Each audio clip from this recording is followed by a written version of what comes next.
Konnichiwa mina, this is Tisaka and you're watching PokeCast. Today's Game Boy Top 10s is driving with power-ups. Beware of turtle shells. These of course the driving Game Boy games that allow you to play like a kart game or any game that allows you to pick up power-ups on the map. But of course, there are certain rules that have to follow with this to allow it to be on this map, with only one exception in this list. First of all, the driving list on GameFAQs.com. If it's not on this, it's not in here except for one game. No Game Boy Color games allowed. It's strictly just Game Boy. Just because of the hardware, it has to be on there. Alright, number 3 has to have power-ups on the track. This is, as you can see from the examples, it has to be this type of power-ups. So moving on to number 10, we have Chiki Chiki Machine Meow Racing, or Wacky Races. This was released in '92 by Atlas. This game was... I don't really know what to say about it. I mean, it was... At first, I was like, I was just really excited and like, oh sweet, I love this show when I was a kid. Then I started to play it, and I mean, it's slow. It was really not programmed well. There's barely any animations to do in the game, and that really hurt it, I believe. Still being one of the shows that I really enjoyed, and out of the other games I played, this is actually the better one. I decided this definitely makes my list, because they at least tried and made it into a lot of fun. It was great that they actually included all the racers. And as you can see all the racers on the screen, which I thought was a fantastic thing they were able to do, but still huge on the graphics. At least that was what they were trying to do. Because of its having the graphical issues that the game was having is the main reason why this one did not make the list, or sorry, made the number 10 in this list. Didn't make the list. And this right here is another reason why I made it. You actually had animations for when each of the races were attacked by the other ones.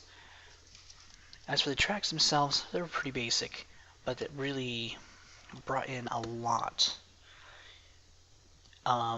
into it. So that is why this is number 10 on my list, because they could have done better, but they were limited to what the Game Boy could do, and it's still amazing that they released this to the Game Boy.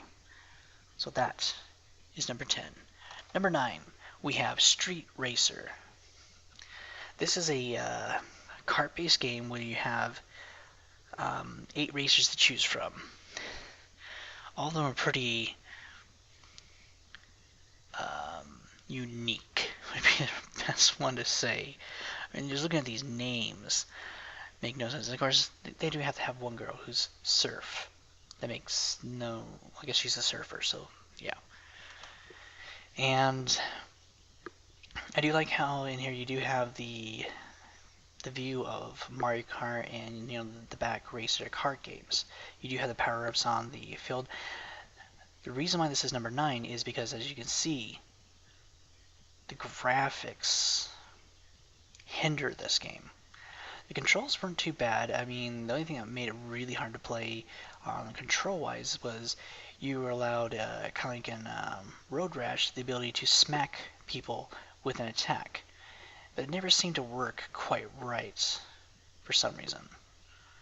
Other than that, I mean, you got your power meter, you got your pickups for you, it gives you different abilities, but I think the road itself could have been done better, and that's what makes this game really hard, and why it's a number 9 on my list, because if I'm going to play a game, I want to be able to see where I'm driving.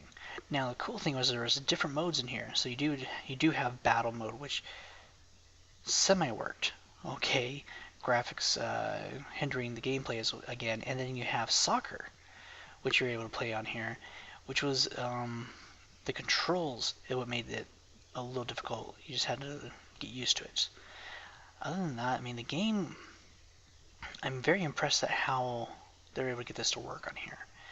Just I wish they would have done that street a little bit better. So yeah, this is number 9, and that was released in '96 by Ubisoft. Street Racer. Next, of course, we have number 8, Wave Race. This was released by Nintendo in the US in '92 and in Europe in '97. And the game actually wasn't too bad at all. I had to include this one on here because it was just so much fun to play. Controls, not really too hard, just more getting used to them. Of course, the little smiley face is funny. They do have power-ups. More of, you see Squid Girl's father appear, like right there, here he is. That gives you an extra boost when you run over him. And that's where the power-up comes in. I know that's a little weird that that's the only thing there, but, you know, still makes it fun. Because I'm a huge fan of the Nintendo 64 version of this game, I have to put this down at number 8 because I played better versions of it, but at least for a Game Boy one, the graphics work well, the controls work well, but, of course, there's always a better game for this, and that's why it's down at number 8. It's definitely one of those that, okay, I guess I have Super Mode now. I will definitely be adding into my collection when I get the opportunity to. And it's one of those I definitely want to add to both of them, which makes it nice. Now this is what's really unique, is that this screen right here, if you lose, they will literally go na na na na na na na na na na na na. It's like, do you really want me to throw the Game Boy across the room? Put that song in. That's what could get you. I think that's another reason why this went a little bit further down. But no, this is actually one of those games that is a fantastic addition to a power-up type racing game. So that is Wave Race at number 8. Coming in at number 7, we have Mach Go Go Go. Go Speed Racer, go Speed Racer, go Speed Racer, go. This was released by Atomic Corporation in '97. Cool thing is it does have the Game Boy, Super Game Boy features, and I really wish I could read Japanese again. Being able to see all of this fantastic artwork they were able to throw into the game. Very beautiful pixel art they were able to do.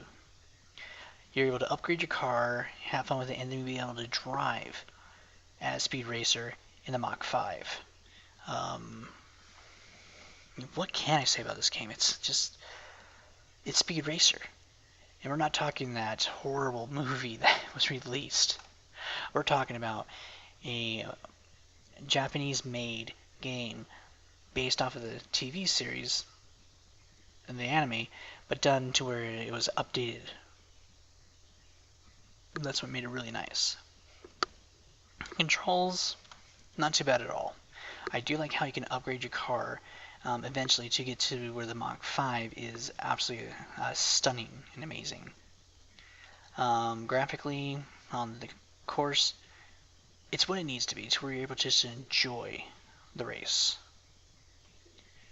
And I just enjoy playing this one.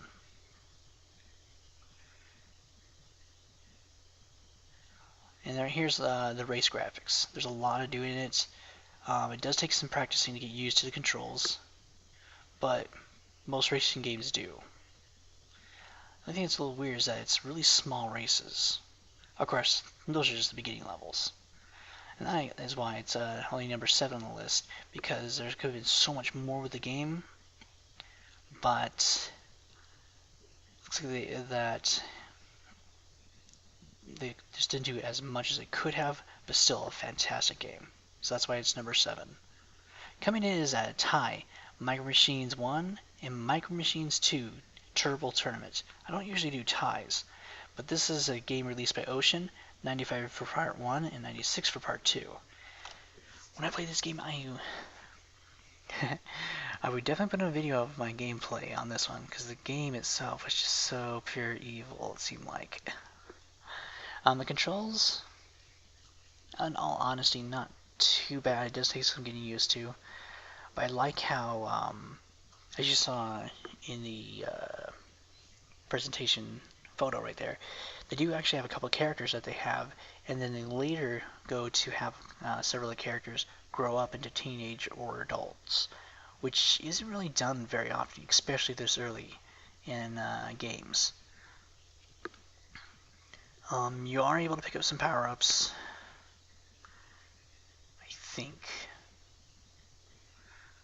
but with all the crazy races you had to do, I mean, like this, you're in a bathtub in microboats, and this right here, of course, this is the first one to where the game really just shows off what it can do.